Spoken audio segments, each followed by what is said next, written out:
नमस्कार, स्वागत है आप सभी का to Royal Classes study for all word meaning part 25 हम कर रहे हैं। और आज हम 5 वर्ड देखेंगे वन वर्ड सब्स्टिट्यूशन का, जो कि बहुत ही इंपॉर्टेंट है, एग्जाम में आता रहता है। तो चलिए स्टार्ट करते हैं। पहला है एबेटोयर, जिसका मतलब होता है कसाई खाना। इंग्लिश में इसको आप बोलोगे अ स्लॉटर हाउस। और अगर ये एक सेंटेंस हमारे पास है, शहर के केंद्र में एक बुचड़ खाना है, तो इसको आप इंग्लिश में कैसे बोलोगे? इसका इंग्लिश ट्रांसलेशन होगा there is a slaughter house in the centre of the city. और इस स्लॉटर हाउस को आप रिप्लेस कर सकते हो किसे? एबेटोयर से।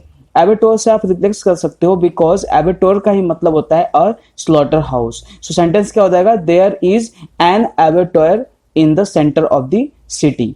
और ये एबेटोर होता क्या है, आप इस फोटो के थ्रू समझिए कि जैसे आपने मार्केट में या फिर कहीं देखा होगा जहां पे मांस का बिजनेस होता है, वहां पे घर होता है जहां पे मांस को काटा जाता है, निकाला जाता है, तो वैसे जगह को एबेटोर बोलते हैं। और इस फोटो से वो चीज क्लियर हो जाती है। नेक्स्ट वर्ड है एबोट, चर्च का मुख्य पादरी। चर्च होता है जहां पे ईसाई लोग अपनी प्रार्थना करते हैं। वहां पे जो हेड होता है, जो वहां पे प्रीस्ट होता है, जो उसका हेड होता है, उसको एबोट बोलते हैं, the head of church. Hindi में अगर ये सेंटेंस ले, मठाधीश ने लॉकडाउन में प्रार्थना के लिए चर्च में किसी को भी अनुमति नहीं देने का आदेश दिया है। लॉकडाउन अभी चल रहा है, सभी को पता है, और हमें फॉलो भी करना चाहिए। सो वहां पे जो हेड हैं जो चर्च के, वो ये बोल रहे हैं कि किसी को भी अनुमति नहीं देना है प्रार्थना करने का। सो यहाँ पे इंग्लिश क्या हो जाएगा? The abbot orders not to allow anyone in the church amid lockdown. So यहाँ पे ऑर्डर्स होगा या ऑर्डर होगा, ये ग्रामर का पार्ट है। अब बताओ क्या होगा अगर यहाँ पे हम लोग इनडायरेक्ट की बात कर रहे हैं, ठीक है?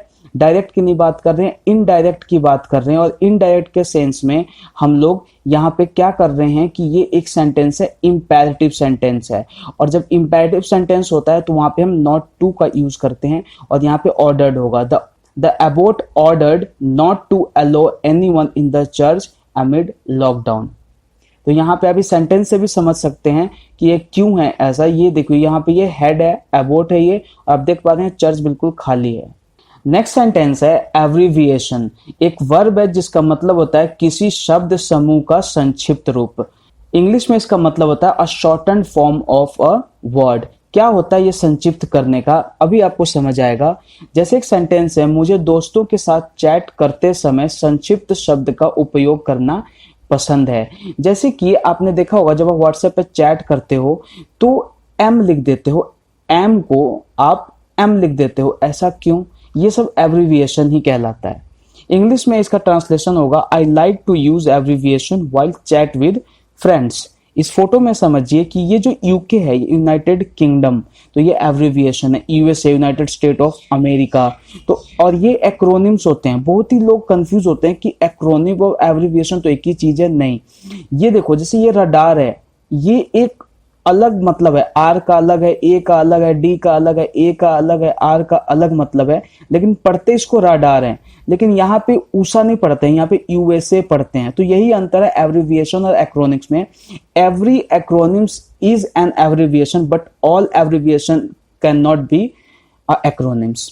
तो सारे एक्रोनिम्स जो है ना, वो उसको आप एब्रिविएशन बोल सकते हो, लेकिन सारे एब्रिविएशन को आप एक्रोनिम्स नहीं बोल सकते हो। बिकॉज यहाँ पे यूएसए जो है ये एब्रिविएशन है, ये एक्रोनिम्स नहीं है। यहाँ पे नासा जो है ये एक एक्रोनिम्स भी है और एब्रिविएशन भी है। और ओवरऑल आप ये समझो कि एब्रिविएशन जो हम ये वर्ड समझ रहे हैं, इसका यही मतलब होता है किसी चीज का शॉर्टन फॉर्म। एब्डिकेट, स्वेच्छा से त्याग देना। खास करके जब सिंहासन वगैरह हम जब त्यागते हैं, राजा जब सिंहासन वगैरह त्याग देता है, तो उस केस में हम एब्डिकेट का यूज करते हैं। टू गिव अप वॉलंटरली, मतलब कि जब हम इच्छा से, इसका मतलब होता है वॉलंटियर। हम बोलते हैं ना कि जितने भी वॉलंटियर है आ जाओ, मतलब जो इच्छुक हैं। भगवान राम सिंहासन का त्याग करते हैं और वनवास के लिए तैयार हो जाते हैं। तो ऐसे सेंटेंस को आप कैसे बोलोगे? Lord Rama abdicates the throne and ready to be exiled. तो आप यहाँ देख पाते हैं किस तरीके से एब्डिकेट्स का सेंस दे रहा है। और ये एब्डिकेट क्या आता है? स्वेच्छा से वो छोड़ देते हैं ना। सब कोई बोलता है कि नहीं मत जाओ वनवास, लेकिन वो उसको छोड़ देते हैं। और एक्साइल्ड, एक्साइल्ड का मतलब होता है वनवास हो जाना। तो यहाँ पे आप इस फोटो के थ्रू समझिए कि किस तरीके से ये इस थ्रोन को अपनी इच्छा से इसको छोड़ रहा है। नेक्स्ट सेंटेंस है एबरेशन, सामान्य या प्राकृतिक से अलग, जो कि बिल्कुल ही नॉर्मल नहीं होता है, एबनॉर्मल होता है, उसको हम एबरेशन बोलते हैं। जैसे कि यहाँ इंग्लिश में मतलब होता है नॉट नेचुरल और टिपिकल। अगर हिंदी में एक सेंटेंस देखें, नर्स ने मरीज के दिल की धड़कन में गड़बड़ी देखी, इसलिए उसने तुरंत डॉक्टर को बुलाया। तो ये जो गड़बड़ी देखी है कुछ अलग सा हो रहा होगा, अनोखा सा हो रहा होगा, तो उसने डॉक्टर को बुलाया। तो इसके लिए हम यूज करेंगे एबरेशन का। जैसे the nurse noticed an aberration in the patient's heart beat, so she immediately called the doctor. यहाँ फोटो के थ्रू आप समझो कि अगर मैं बोलूँ ये कौन सा जानवर है, तो बोलोगे यार ये कोई अजीब सा जानवर। तो ये अजीब सा जो आप सेंस दे रहे हो ना, इसी का मतलब होता है एबरेशन। तो आज के थे ये हमारे 5 वन वर्ड सब्स्टिट्यूशन, जो कि इंपॉर्टेंट है, एग्जाम में आते रहते हैं, रिपीट होता रहता है। सो आप इसको ढंग से पढ़िए, ढंग से याद कीजिए और इसको सेंटेंस के थ्रू यूज कीजिए। न्यूज़पेपर वगैरह में पढ़ो तो उसको लिंक करो कि हाँ ये सेंस बन रहा है। इस तरीके से आप दिमाग में ज्यादा दिन तक रख पाओगे। अगर आपको ये सारे वर्ड्स पसंद आए हैं और लेक्चर पसंद आ रहा है तो आप इसको लाइक कर लीजिए, शेयर कर लीजिए, सब्सक्राइब भी कर लीजिए और बेल बटन को प्रेस कर लीजिए। इससे आप अपडेट रह पाओगे और टाइम टू टाइम नोटिफिकेशन मिलती रहेगी। धन्यवाद।